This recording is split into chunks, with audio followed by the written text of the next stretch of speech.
तो हमारी जो नेक्स्ट और second application of Gauss law है वो है हमारा due to infinite plane sheet of charge. तो अब हम करेंगे due to infinite plane sheet of charge. तो एक प्लेन शीट ऑफ चार्ज देख लें, इनफाइनाइट प्लेन शीट, इस पे पॉजिटिव चार्ज है। अब पहला स्टेप क्या है हमारा, आइडेंटिफाई द पॉइंट। तो इस पॉइंट पे हमने निकालना है, पी पॉइंट पे। उसके बाद हमने क्या करना है, हमने करना है identify the symmetry, identify the Gaussian surface. अब हमने एक गॉसियन सरफेस ड्रॉ करना है। तो इसके लिए हम कौन सा गॉसियन सरफेस करेंगे, क्योंकि ये तो इनफाइनाइट चार्ज है। तो इसके लिए भी अगर हम यहाँ से एक जो है सिलेंडर को निकालें, यहाँ से इस तरह से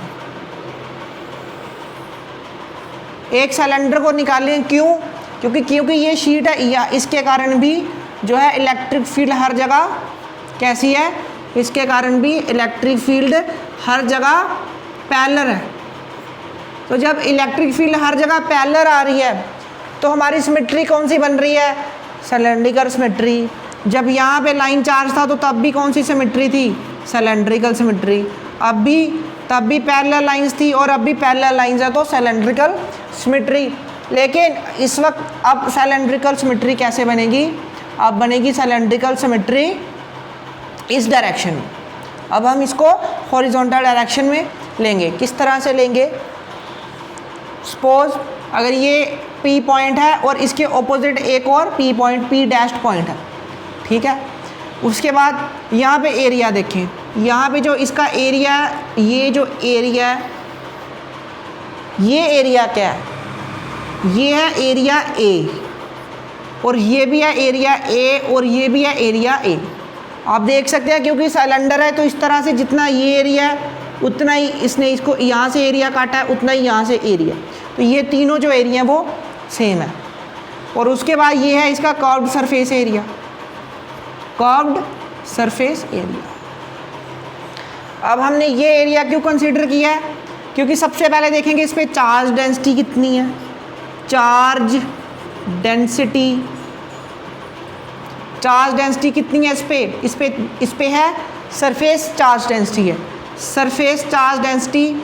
इस पे सिग्मा लगा लो, सिग्मा किसके इक्वल होगा, चार्ज अपॉन एरिया।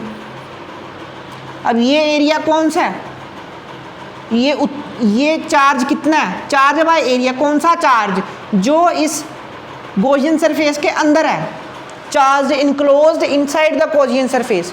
और गॉसियन सरफेस के अंदर कितना चार्ज इनक्लोज्ड है, क्योंकि ये इस तरह से शीट है, तो इतने एरिया में जो चार्ज है, जो ए एरिया में चार्ज है वो ही इसमें इनक्लोज्ड है। और ए एरिया है तो चार्ज डेंसिटी कितनी है, क्योंकि चार्ज डेंसिटी सिग्मा है, तो ए एरिया में कितना चार्ज हुआ, ए एरिया में कितना चार्ज हुआ, सिग्मा इंटू ए। सिग्मा इंटू ए क्या हो गया, चार्ज। सिग्मा इंटू ए क्या है, यहाँ पे charge enclosed inside the conductor, charge enclosed inside the Gaussian surface. अब हमें पता फ्लक्स किसकी इक्वल है, flux is equal to charge enclosed divide by epsilon naught, यानी flux is equal to sigma A divide by epsilon naught. तो यहाँ पे जो फ्लक्स होगा वो किसके इक्वल होगा, वो इक्वल होगा sigma A divide by epsilon not. अब फिर से वही स्टेप करेंगे जो हमने पहली वीडियो में जिसको डिटेल्ड में देखा है लीनियर चार्ज के लिए। क्या करेंगे, यहाँ पे एक एरिया करेंगे जो P पॉइंट से निकलता है, डी ए एरिया निकला, यहाँ से क्या हो गया, डी ए एरिया। तो यहाँ से भी तो डी ए एरिया निकलेगा। अब इलेक्ट्रिक फील्ड कहाँ पे है, यहाँ से भी जो इलेक्ट्रिक फील्ड है पैरेलल है, और यहाँ पे भी जो इलेक्ट्रिक फील्ड है वो पैरेलल है to the area vector. Area vector के यहाँ पे भी पैरेलल है इलेक्ट्रिक फील्ड, और यहाँ पे भी पैरेलल है। इसका मतलब दोनों में एंगल कितना है, 0 एंगल है। इसका मतलब दोनों में 0 है। और हमने निकालना है टोटल फ्लक्स, क्या निकालना है, total flux through the Gaussian surface. तो गॉसियन सरफेस के टोटल फ्लक्स कितना है, फ्लक्स टू सरफेस, ये एरिया और ये एरिया, इन दोनों में से जो फ्लक्स है, और ये area 1 area 2 area 3, flux through area 1 plus flux through area 2 plus flux through area 3। Flux through area 2 कितना है, जो एरिया 2 है उसका एरिया वेक्टर कैसे बनेगा, इस तरह से ऊपर को, इसी तरह से बनेगा ऊपर को, आउटसाइड द सरफेस, और इलेक्ट्रिक फील्ड इस डायरेक्शन में है, यानी दोनों के बीच में एंगल कितना है 90। इसका मतलब सरफेस φ2 सरफेस से जो फ्लक्स है ई ए कोस थीटा, वो कितना हो जाएगा, थीटा क्योंकि 90 है तो वो कितना होगा कोस 90 0, तो वो फ्लक्स कितना हो जाएगा 0।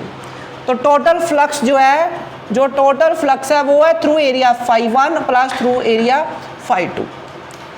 थ्रू एरिया φ1 जो फ्लक्स है वो कितना है, जो थ्रू एरिया φ1 फ्लक्स है वो है हमारा इक्वल टू, फ्लक्स तो एरिया φ1 है वो है हमारा small flux d phi is equal to E into d A. ये किसके इक्वल है, थ्रू एरिया D1 है, और इतना ही फ्लक्स है d φ2 जो एरिया उससे भी ई डी है, क्योंकि एरिया तो सेम है, दोनों एक दूसरे के ऑपोजिट हैं, इसलिए वो एरिया क्या है, सेम है।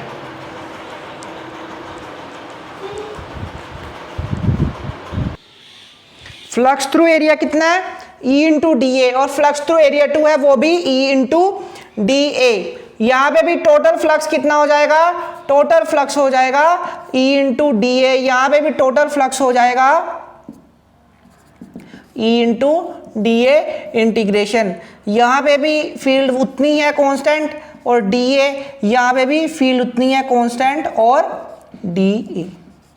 अब ये एरिया कितना हो जाएगा, φ is equal to E into A, यहाँ पे भी एरिया हो जाएगा φ is equal to φ2 is equal to E into A. अब ये एरिया कितना है, ये एरिया ए, ये भी ए और ये भी ए। अब ये एरिया कितना है, एरिया तो हमको पता है πr², ठीक है, एरिया किसकी इक्वल है, area is equal to πr², लेकिन उसकी भी हमको यहाँ पे नीड नहीं पड़ेगी। टोटल फ्लक्स किसकी इक्वल आ जाएगा, φ1 plus φ2 is equal to 2 plus E A, और टोटल फ्लक्स किसकी इक्वल है, हमने क्या निकाला total flux, sigma A upon epsilon naught, sigma A upon epsilon naught. तो यहाँ से एरिया कैंसल, तो इलेक्ट्रिक फील्ड कितनी हो गई, इलेक्ट्रिक फील्ड हो जाएगी sigma upon 2 epsilon naught, electric field हो जाएगी सिग्मा अपॉन 2 एप्सिलॉन नॉट। कहाँ पे ये इलेक्ट्रिक फील्ड है, ये इलेक्ट्रिक फील्ड है हर एक पॉइंट पे, इस एरिया के हर एक पॉइंट पे ये इलेक्ट्रिक फील्ड है, और क्योंकि पी पॉइंट भी इसी एरिया पे है तो electric field through P, electric field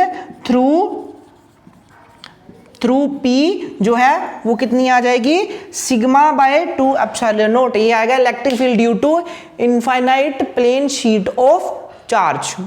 इसी को आप सीधा निकालते हो तो बिना गॉस लॉ के हम इसको निकालना बहुत ज़्यादा कॉम्प्लेक्स और बहुत ज़्यादा डिफिकल्ट हो जाएगा। गॉस लॉ से हमने 2 ही स्टेप्स में ये इलेक्ट्रिक फील्ड निकाल लिया।